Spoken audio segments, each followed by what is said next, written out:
Juan Kapitulo 6, versikulo 35. Si Jesus miingon kanila, "Ako mao ang pan nga naghatag sa kinabuhi.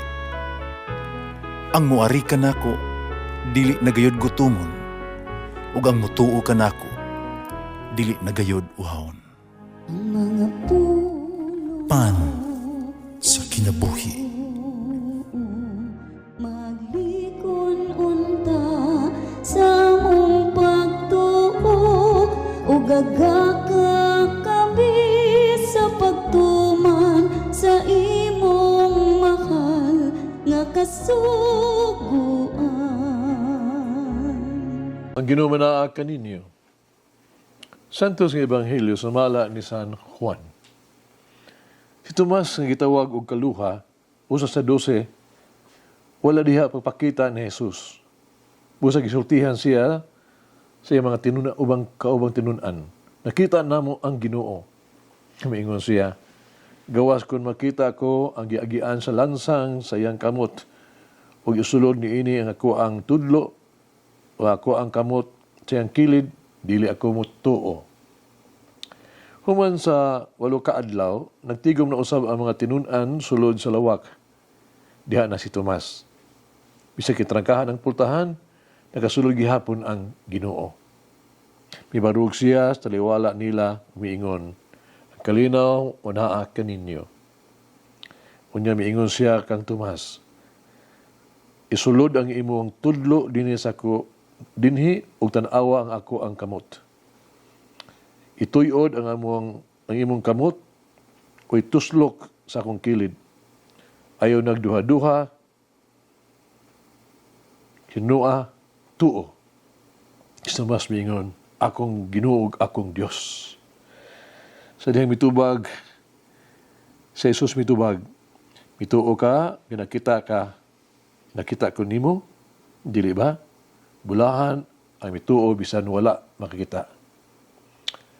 Ang Ebanghelyo sa Ginoo. Pasalamati ang Ginoo kay siya maayo, ang iyang gugma mulungtad hangtod sa kahangturan. Pasalamati ang Diyos sa tanang mga Diyos, ang iyang gugma malungtaron.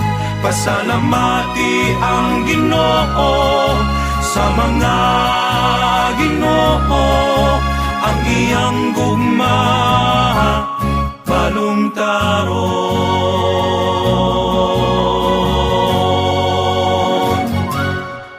My Lord and my God, akong Diyos ug akong Ginoo. Sa Ebanghelyo karon nagsay-say kini sa papakita ni Jesus ngadto sa mga apostoles. Silang tanan mituo. Ilang gibutang ilang pagtuo kang Jesus. Apan si Tomas doon nagpila ka pagduha-duha. Wala sa mutuo. Dayon. Gusto siya prueba. Gusto niya nga makasiguro. Gusto mo yung ato ikasulti bahin kang Tomas. Na doon tulo ka butang. Una, ang kasaypanan niya ang iyang pagbulag sa iyahang kaugalingon gikan sa punto katilimbas mga apostoles. Diyan napakita na ang Ginoo sa unang higayon. Ipalayo siya. Naginusara siya. Tungod ni ana, wala siya makasaksi gini. So pakita sa itong Ginoo diyan sa mga apostoles. He lost the opportunity. Ikaduha sad, noon makita na to ang pagka-matulod-ano ni Tomas. It is clear, sincero siya. Gusto na siya prueba. Sa dili pa siya mutuo na si Jesus na banhaw. Pero sa dihang nakita na niya si Jesus o masamad siyang kilid, siyang kasing-kasing, miyukbo siya. Stibuok niyang kinabuhi. Ug mituaw siya sa pag-ingon, "Akong Ginoo, akong Diyos, my Lord and my God." O diha sa lig-ong pagtuo nga iyang gipakamatyan. Patilud-anon siya. Katulo, anang iyang pagka-maopsanon sad, no? Oo, nagduha-duhas Tomas. Kulang gayon siya sa pagtuo. Wala siya mosalig sa mga pulong sa mga kaubang mga apostoles. Apan sa diha, nakita ni Tomas nga nabanhaw ang Ginoong Hesus, yang gidawat ang iyang sayop. Si Tomas, siyang pagpaubos, may ingon, siyang sayop, may angkon siyang sayop, na ingon, sorry, na kinulsol ako. Karon kita, may mahimong sama biyan ni Tomas. No? Kuman sa tuang pagduha-duha, no? Kita, kung malig-on kaayo ng mudawat ni Jesus, isip ato ang my Lord and my God, atong Ginoo atong Diyos. Atong ipakita ang lig-on natong pagtuo, sad. Pinagis pagtuman sa sugo ni Jesus. Na iyang pagbuot, ato gayo gitumanon, labaw sa tanan. Nang panahuna, kita sama ni Tomas, nag-ingon, my Lord and my God. Sama sa ni Tomas, makapabsanon kitang mudawat sa tuwa mga sayop. Maghinusol. O balik kita sa Diyos. Kanahigayon na, atong gilitog na pulong, my Lord and my God. Kita sama ni Tomas. Kung kita, andam, mubarog sa pulong sa Diyos, mupaambit ang pulong sa Diyos ng isikataw, bisan pa usahay, doon ay mga dagkong sakripisyo sa to ang kinabuhi. Kung kita mo tumanam sa misyon tungod ni Kristo, kita makasinggit pag-ingon, my Lord and my God.